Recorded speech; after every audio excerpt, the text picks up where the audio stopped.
the truth will set you free, but does it? I told the truth and got a life sentence.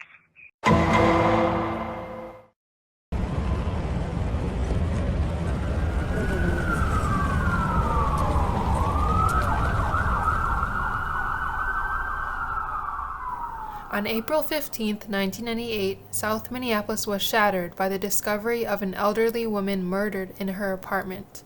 As investigators combed through the scene, Brian Hooper and others were arrested on burglary charges in connection with her apartment.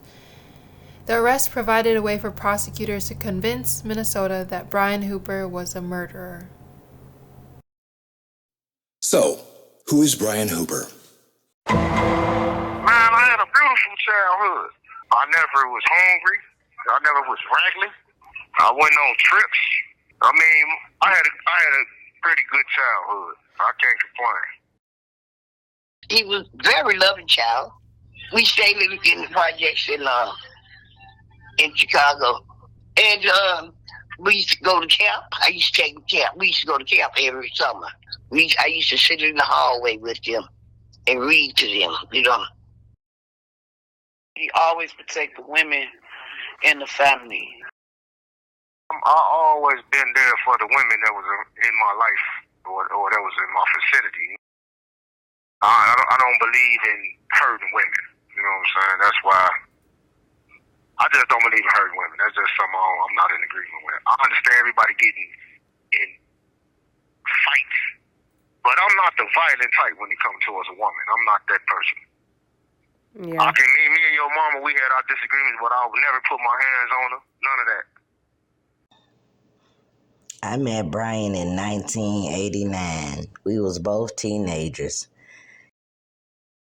He had a caregiving character. You know, caregivers, they care for people. If they see somebody struggling with a bag, a lady with a bag, or with some children trying to cross the street, like that type of person, that he'll be the first type of person to jump up and help, you know, or want to help that person across the street or to carry the bag for them, such as what he did for that lady they accusing him of killing. He helped her take her garbage out one day because he seen her struggling with it. So he did that for her. This outside the apartment, though. But I'm just saying, like, he just was that type of person. He has a great sense of humor. He always, like, embedded in us, be the best we could be. The best way I can really describe is like he's a really good dude, man.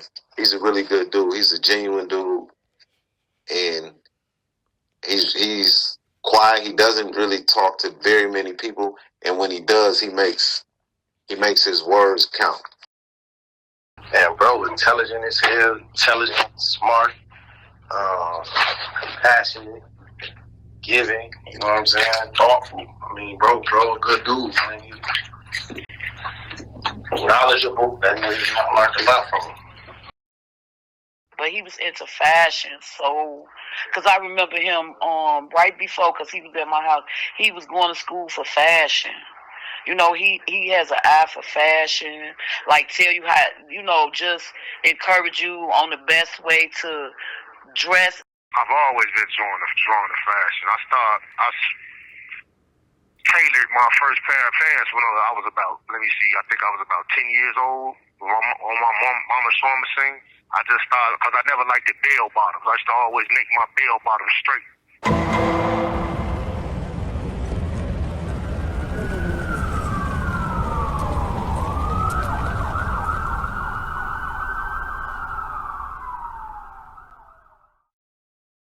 Tonight, tension is flaring once again between homicide in the city since last February 7th. Minneapolis police say Minneapolis Police Department complex in North Minneapolis. Minneapolis man was charged, arrested. Investigators say a man in his 20s was found inside, leaving one person dead. Brian Hooper. Brian Hooper. Brian. Brian Hooper. Brian Hooper. Brian Hooper. Brian Hooper.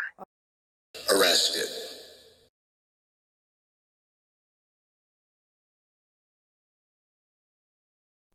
This wasn't just any case. It was a high-profile murder that drew massive media attention. The pressure on law enforcement to solve it, and solve it quickly, was immense. They needed a suspect, and they needed one fast. Brian K. Hooper was the perfect scapegoat. Far from home, with his family back in Chicago, Brian had no financial support, no legal team on standby, and no resources to defend himself from the full weight of a public prosecution. He had a short criminal history, nothing that tied him to a violent murder, but enough for the system to paint him as dangerous, enough to make him an easy sell to the public. He was alone, vulnerable, and black. And when you put all of that together in a system built on assumptions, Brian wasn't just a suspect, he became the solution. They wanted him. He had a name in the streets. He didn't like the police. They didn't like him. I don't think they even care that they got it wrong. I think they just wanted to close the case. And then it was during election year. That was another thing that was going on at that same time. When you put all that together, it'll as clear as day.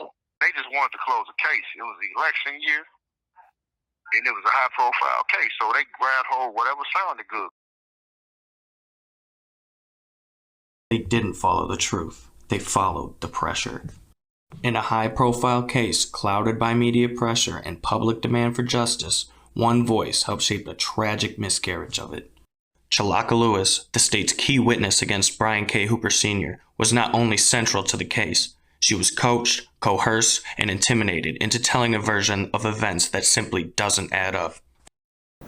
Initially, Shay told law enforcement she was brought to the victim's apartment by a woman named Tammy, not Brian. She claimed she had never been in the apartment before the victim was discovered dead. But that story changed again and again. Shay's narrative evolved dramatically with each retelling, a clear sign of external pressure. Her story ultimately shifted to frame Brian as the mastermind. Why? Because that's what the police needed to close a case that had the whole city watching. Her fingerprints were found on the very tape used to bind the victim, a detail that law enforcement helped her explain away. They painted her as a powerless woman under the control of an aggressive man, saying that Brian forced her to rip off tape for the murder. But culturally, that doesn't make sense. In the street life, a strong, aggressive man isn't asking a petite, pregnant woman to help with the murder. That's not how power dynamics work in that world. That's not how things go down. In court, Shay physically demonstrated how the body was bound, with details never made public. She described the rope, the Christmas lights, things no one should have known unless they were there, unless they did it. She even used the victim's checkbook, writing in her own handwriting, weeks before the body was discovered. So how could she have only been in the apartment that one time when the victim was already dead? And then there's this. Terry Edwards admitted that Chalaka confessed the murder to him directly. So why is Brian Hooper still behind bars? Because the truth was too inconvenient. And because the easier story, the one where a black man is to blame, was easier to sell to the public, but the facts speak for themselves. In every wrongful conviction, there are key moments that shape the outcome, not based on truth, but on fear, speculation, and personal bias. One of those key moments in Brian Hooper's case came from the testimony of Lolita Fairley. Lolita didn't witness a murder. She didn't have hard evidence. What she had were assumptions, fueled by media coverage and a personal dislike for Brian. And those assumptions helped send an innocent man to prison for life. She openly admitted to defense investigators that Brian never confessed to her, never said that he killed anyone. She simply believed that because Brian was in the victim's apartment, he must be guilty. That was her logic. No direct admission, no evidence, just he shouldn't have been there. And even when she tried to justify her claims later to a police sergeant, her story fell apart, becoming contradictory and unreliable. She wouldn't confirm her testimony was true. She wouldn't say her sworn affidavit, where she admitted Brian never confessed, was false. In fact, when she spoke with defense investigator Warren Robinson and attorney Jeffrey Dean, she was clear. Brian never said he had anything to do with the murder. She lied at trial, she was addicted to crack and chasing money at the time, and she deeply regretted her testimony. She signed a sworn affidavit in 2013 admitting all of this in her own home with witnesses. That version of her story was calm, remorseful, and truthful.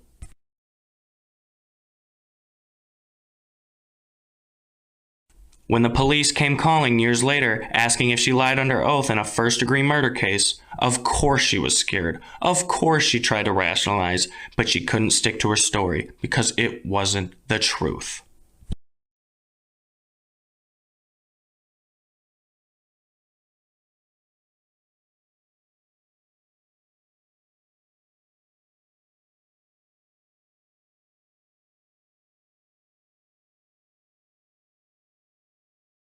Since his conviction in 1998, Brian has spent over 25 years behind bars for a crime he maintains he did not commit. While many people assume that once a conviction happens, justice has been served, the reality is far more complex. What follows is a look into the post-conviction efforts made on Brian's behalf and the legal system's responses over nearly 2 decades.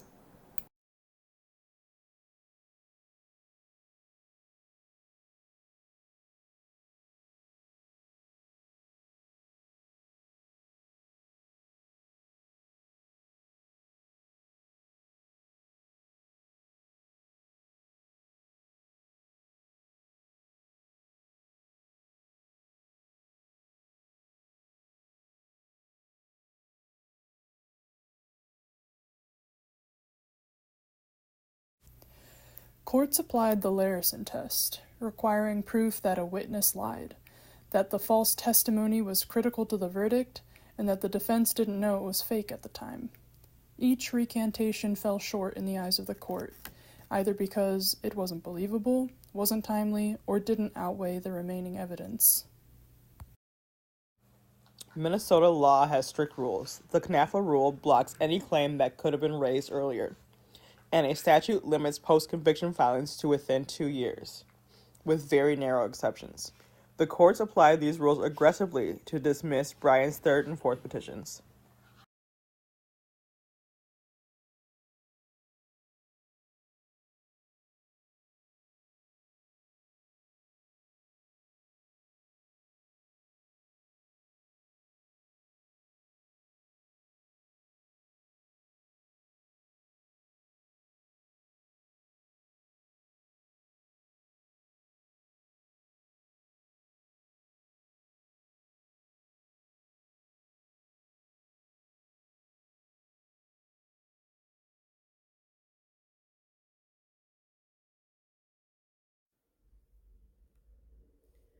While the courts have largely dismissed my father's post-conviction claims, our family and a growing number of supporters continue to believe in his innocence and his right to a fair re-evaluation. The story of Brian Hooper isn't just about a single man's wrongful conviction. It's about how the justice system often prioritizes procedural finality over truth, credibility over consistency, and timing over justice. Thank you for standing with us. We invite you to continue learning, sharing, and fighting for Brian's freedom, because the fight is not over yet. His journey is not over yet.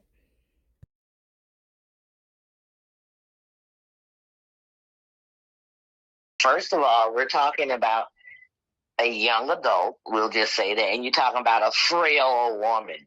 It doesn't matter if you was 9 months pregnant. Do what? Put some tape around somebody's mouth? You don't need a whole bunch of strength to do anything like that, and then to pick her little frail tail up and put her in a box. You don't need no whole lot of strength to do that. I could do that at 6 months pregnant. I was moving furniture and doing all types of shit at 6 months pregnant.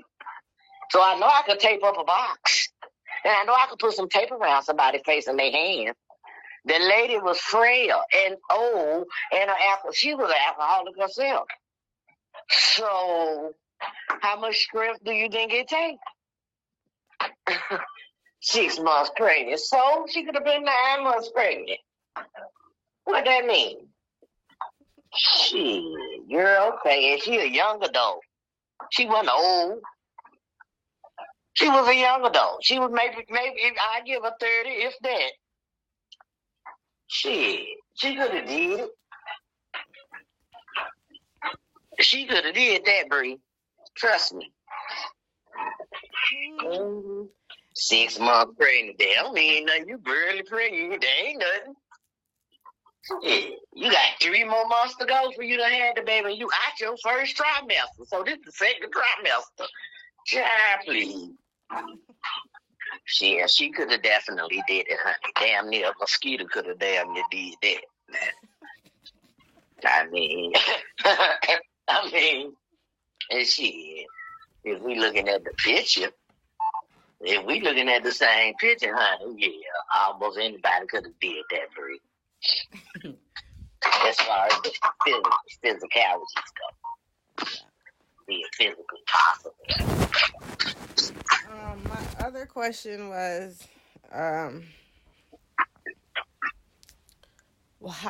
this is kind of hard, but how or why do you think, like, well, maybe both.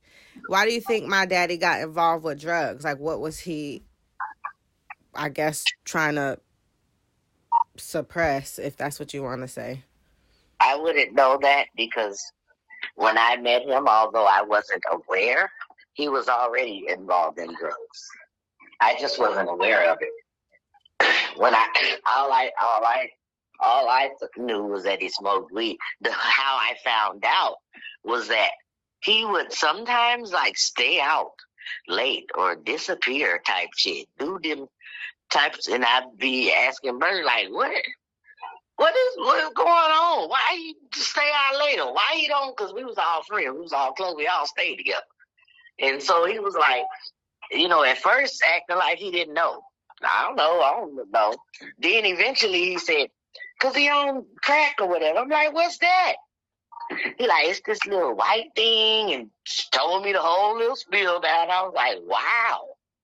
Oh, that's what it is. And then I even thought, at some point in our relationship, maybe because I see when he drink, seemed like he get an urge to want to do that. So maybe he shouldn't drink. So, he was going through that too. Well, I thought you said you wasn't going to drink nothing. But yeah, so I don't know, like, why I can't answer that because I don't know what would have made. That was pre-me. That was before my time. By the time he was 18 when I met him. So, I don't know. I don't even know how long he had been trained. Might have had just started. I don't really know, Bree. Yeah, I don't know. That question may be better asked for him because he would probably know that. Or somebody that was around him when he did actually start doing that. Because, I didn't know him then. He didn't start with me. Yeah. I don't know. All right, I got another question. How did you feel, or like what was going through your mind when you found that, when you heard that news? Which news? Which one? That he got convicted? Yeah, that he was in jail for that. I felt sad because mainly not because of necessarily the situation, because I feel like most people, especially non-color, can would be okay in that situation as far as they'll prove their innocence and be out, whatever. But in his situation, I felt sad and sorry for him and my kids and a lot of people because I felt like they just took him away. They just took his whole life away for nothing. So I felt really sad and bothered. And I went through a lot of mixed emotions, angry at him because I would tell him, you need to leave that stuff alone because I feel like if he wasn't into that type of lifestyle, he wouldn't have been in that situation. So I went through a lot of emotions, still do to this day, mostly angry to this day because he had the audacity. Don't fix your mouth at me when I know the fuck you didn't. Shit, and you ruined it. Don't tell my kids I broke up and you killed that. You did that. So, yeah, I go through a lot of, that's how I felt. I felt disbelief, obviously, like no way. And then when he got convicted, I just felt sad and sorry. Like, that's fucked up. That's fucked up. And over the years, I had my friends, people that knew me way back then and some that knew him, I often ask me, you think they'll ever let him out? And I always tell them, yeah, one day. And they'll see me again. They ain't let him out yet. No, girl, one day they'll let him out. Mm-hmm. Yeah. So that's how I feel. I went through a lot of emotion behind that. Internal. Because I don't deal with a lot of stuff on the outside. But internally, I deal with it. Yeah. That's how I felt. Even though I had to move on with my life as far as trying to raise my kids or whatever, just moving on, I still felt sorry for them. Yeah. I mean, did you have any thoughts about that, how that could impact your kids? As far as what? I said I felt sorry for my. Yeah, I said I felt sorry for my kids. They took his life away. Basically, he ain't finna be in their life. Yeah, of course, I did, cause I already knew he wasn't no deadbeat as far as he wanted to be in his kid's life. You damn near had to. You see what I had to do. So yeah, so he was. So yeah, I felt that's why I felt sad and sorry. Of course, that was going to impact my kids. I knew that eventually, and then at some point, I started I felt kind of regretful that I named Bunk in the same name because I didn't want that to affect him when he got older. So I had a lot of thoughts about that. Like, dang, man, I done named him. He got the same name. Now they finna affiliate him with Dad and oh Lord Jesus. So yeah,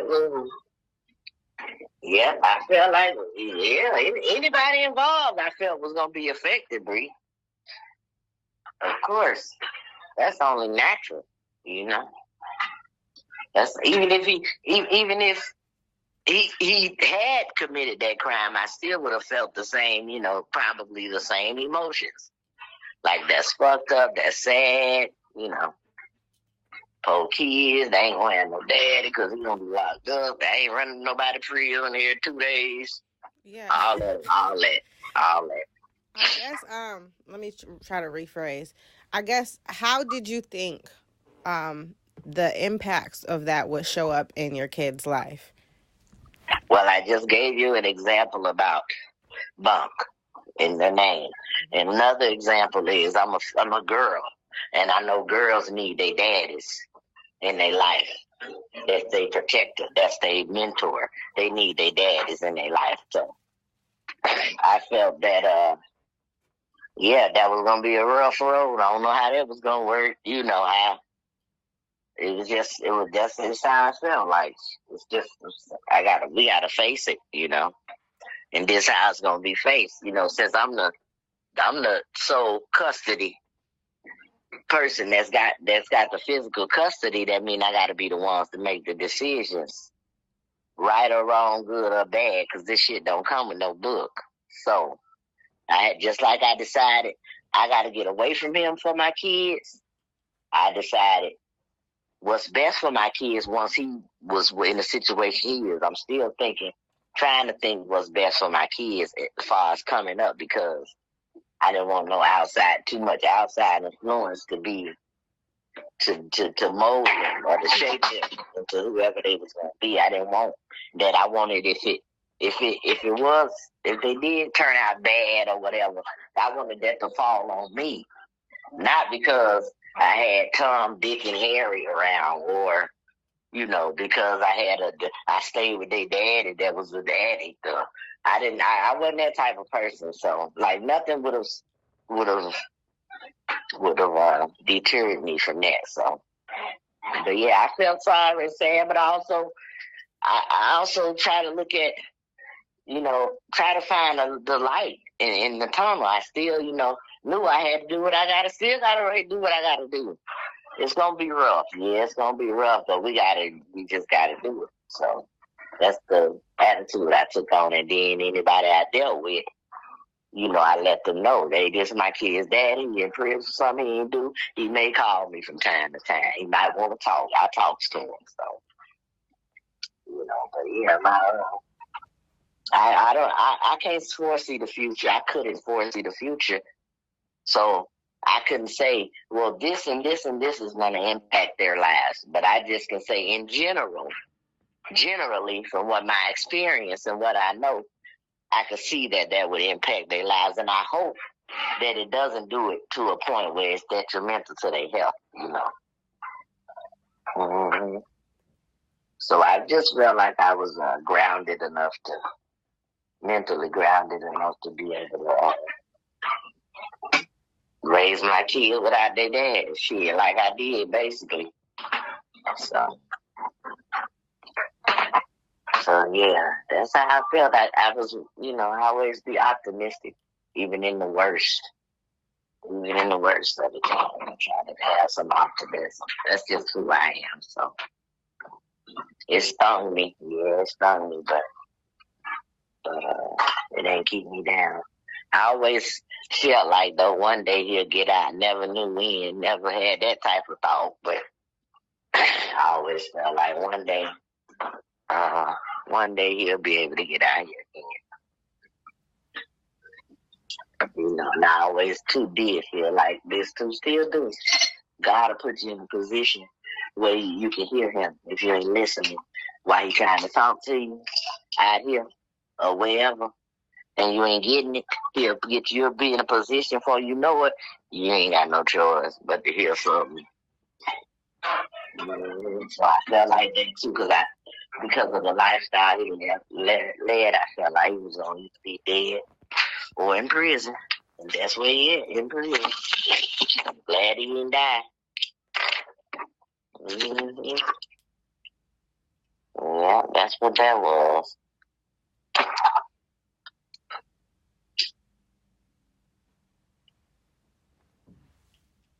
So yeah, and anyways, it doesn't really matter how I thought it may impact my kids, because at this point it's too late. They already here. Yeah, they already here. So, but to have that thought, I definitely had. I had that thought for y'all and a whole lot of people. Mm-hmm.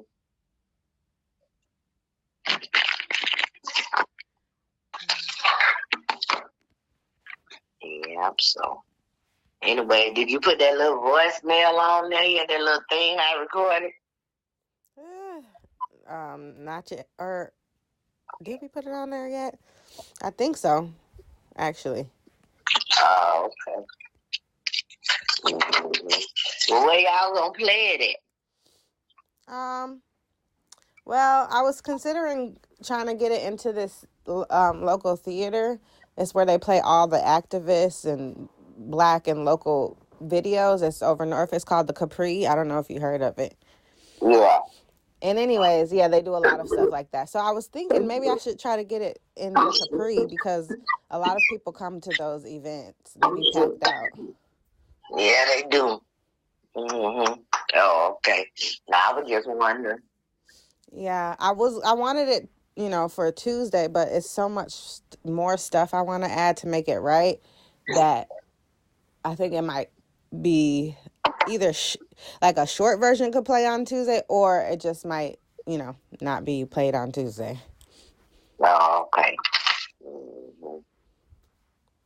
Oh, okay. Yeah, Buck came over here. He had to come get his key, but he was telling me they got prom and something else, and then he got to do his daddy thing next week, and so he had a lot going on. So. Yeah, it's a busy week. I can't wait till this month is over. I've had way too many events, and I'm stressed out about them, but yeah. Yeah, you got to take a mental break. You probably should go to the water, get in some water or something. Yeah. I'm planning on it, like, soon after this hearing. I plan on just... Yeah. So we'll just be outside of it. Obviously, they ain't going to let us in. They going to let us into the hearing? Depends on how deep we are, but We'll be in a room where we can see the video of the hearing, so we won't be really in proximity. And then if the news people are there, we'll be outside because they won't let the reporters into the DOC. I don't think so. So if we get there early enough, some of us can go in. Yeah, we should be able to. Yeah. Oh, okay. I was just wondering if they was gonna let everybody in, or do we have to just stand outside or whatever? Yeah. Because I know I know they let people in the courtroom, but I just didn't know like how many or that type of stuff. So I just come early, so maybe I can get in and sit down or something.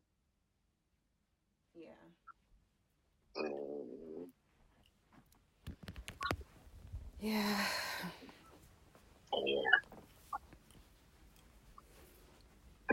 Wow. And so who was the white lady you say you was talking to, the DA? The white lady? Yeah, remember you was like y'all was having a difference in her wording. Oh, that's my daddy's case manager. Oh, case manager, okay. Yeah.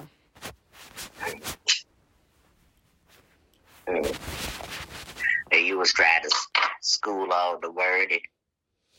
Well, I was just trying to remind her that it's important to be mindful of language because it matters.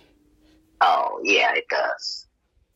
Yeah. It matters. It makes a whole difference on how people understand and view things. And they know that because that's how propaganda became super popular. It was a manipulation tool and tactic. So she should just have that awareness when she's working with people. And they're white, and they need to remember that. Like, they need to at least have some sort of competency around culture where they can understand where they might not understand something.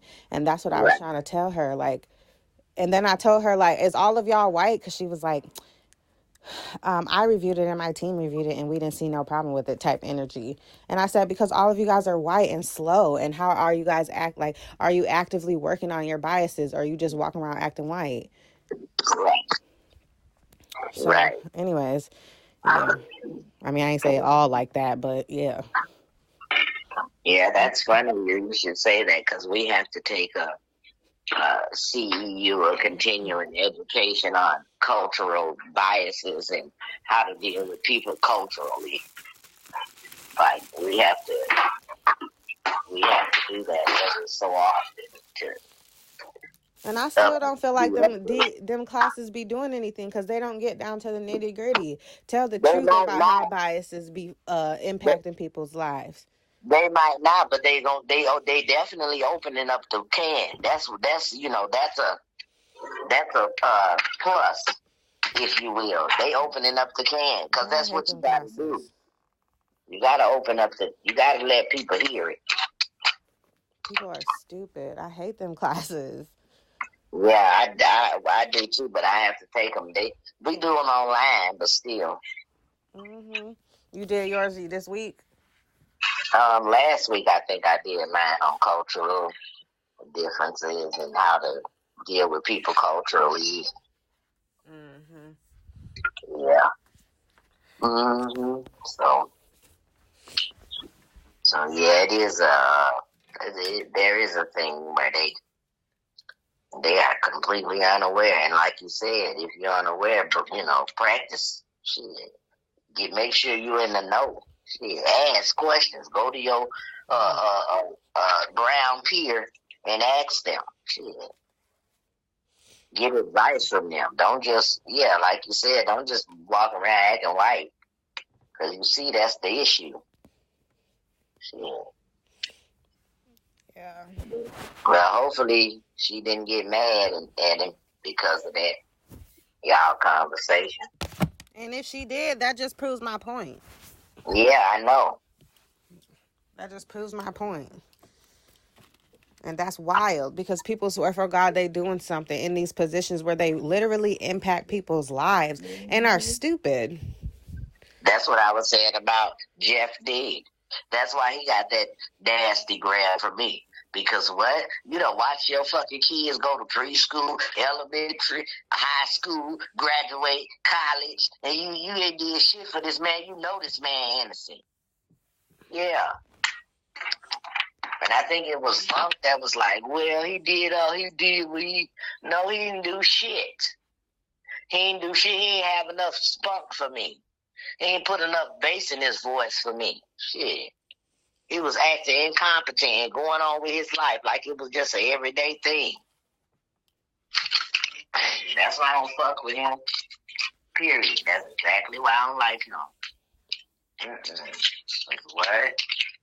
No. So, yeah. So I get it. Trust me. I get it. Well, there's not the incompetent nurses we working with. Slow. Dumbos, right. Just dumb. How did you? Oh, yeah. We be calling them internet nurses because they go on the computer and learn how to be a nurse. Yeah. Don't know shit. So, yeah, I get it. Trust me. Yeah. So, you off today? No, girl, I'm running extra late. Oh, okay. All right, well, I'm off till Monday, so. Okay. I'll see. Maybe I could come up with something by then. Okay. Then Tuesday I'd be out there, out that way. Yeah, do you have a shirt already? I don't even have transportation, but I get there. No, what, a shirt? No, I ain't got that shirt no more because it got stained on it. It was white. Okay. So I got a shirt. What you mean you ain't got no transportation? Girl, that damn car broke down. Oh my gosh. We only got one car, and you know that man got to go to work in the morning. He worked from 9 to 5, so yeah, I ain't got no car, but shit, I figured out even if I got the Uber over there, somebody could bring me back later or something. Yeah, we'll get you there. Yeah, I ain't worried about it. I get there for sure. But yeah, girl, so the man was supposed to come look at the little gray car, see why it's acting like that, but you know how people is when you're dealing with alley mechanics. You don't take it to the shop. That's how it goes, so. Yeah, that's true. You have to wait and see when he's available, I guess. Maybe it'll be today. Yeah. Mm-hmm. Well, what?